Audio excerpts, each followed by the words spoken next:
কথা, কিন্তু কাগজে কলমে ঘোষণায় বিজেপির জয়লাভ করেছে। এই জয়লাভ করার পরেই মুসলিম পরিচয় দানকারী জনগণের উপরে নির্যাতন শুরু হয়ে গেছে। তাদের বাড়ি করে হামলা করা হচ্ছে, তাদের ব্যবসা প্রতিষ্ঠানে হামলা করা হচ্ছে, তাদের বাড়িঘর বুলডোজার দিয়ে গুড়িয়ে দেওয়া হচ্ছে এবং মুসলিম পরিচয় দানকারী লোকদের, মুসলমানদের প্রাণ মসজিদেও হামলা হচ্ছে। আরো কত নির্যাতন হচ্ছে। এইসব নির্যাতনের ফিরিস্তি এখন বিশ্ব মিডিয়ায় উঠে এসেছে।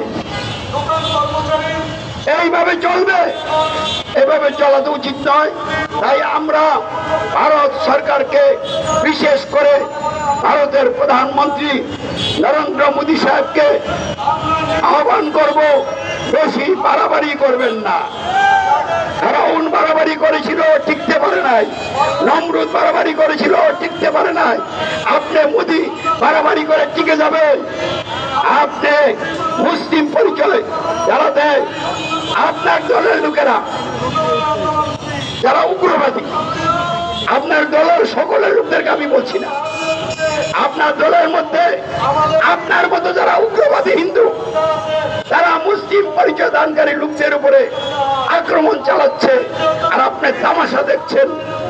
আপনি আর কতদিন ক্ষমতা থাকবেন? আল্লাহ আপনাকে কতদিন ক্ষমতা রাখবে? আল্লাহর ধরা অত্যন্ত কঠিন।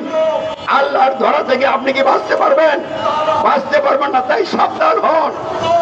আপনি মুসলিম পরিচয় দানকারী নয়, শুধু কোন মানুষের উপরে নির্যাতন করবেন না। পৃথিবীর কোন রাষ্ট্রের, কোন সরকারের অধিকার নাই দুর্বল জনসাধারণ উপরে নির্বাচনের নির্যাতনের সুযোগ করে দেওয়া। আমেরিকায় দুর্বলদের উপরে সবলদের নির্যাতন চলছে। চীন, রাশিয়ায়, বিভিন্ন রাষ্ট্রে দুর্বলদের উপরে সবলদের নির্যাতন চলছে। আমাদের এই প্রিয় বাংলাদেশেও যারা দুর্বল, তাদের উপরে সবলদের নির্যাতন প্রতিদিন হচ্ছে। শিশুরা দর্শিতা হচ্ছে, নারীরা, অবলার নারীরা, বিধবা নারীরা পর্যন্ত দর্শিতা হচ্ছে। নারীর মর্যাদা দেওয়া হচ্ছে না, কোন মানুষের মানবিক মর্যাদা দেওয়া হচ্ছে না। এই অবস্থায় একটি সমাজ রাষ্ট্র দেশ চলতে পারে না। তাই আমরা বলবো, ভারত সহ পৃথিবীর বিভিন্ন রাষ্ট্রে মুসলিম পরিচয়ে বসবাসকারী লোকদের উপর এবং দুর্বল জনসাধারণের উপরে যে নির্যাতন চলছে, অতি সত্বর এই নির্যাতন বন্ধ হওয়া উচিত। আমরা এই ধরনের সকল নির্যাতন, মানবতা বিরোধী অপরাধ বন্ধ হোক চাই এবং আমাদের এই চাওয়াকে বিশ্বের মানুষকে মেনে নিতে হবে। এটা যৌক্তিক চাওয়া, এটা অযৌক্তিক চাওয়া না। তাই বিশ্বের সকলকে চুপ করে বসে থাকলে হবে না। আমাদেরকে এই নির্যাতন অবসানের লক্ষ্যে, বন্ধের লক্ষ্যে দায়িত্ব পালন করতে হবে। তাহলে কিভাবে দায়িত্ব পালন করবো? মহাসত্যের ভিত্তিতে যারা আমরা মানবতাবাদী, আমরা ঐক্যবদ্ধ হব।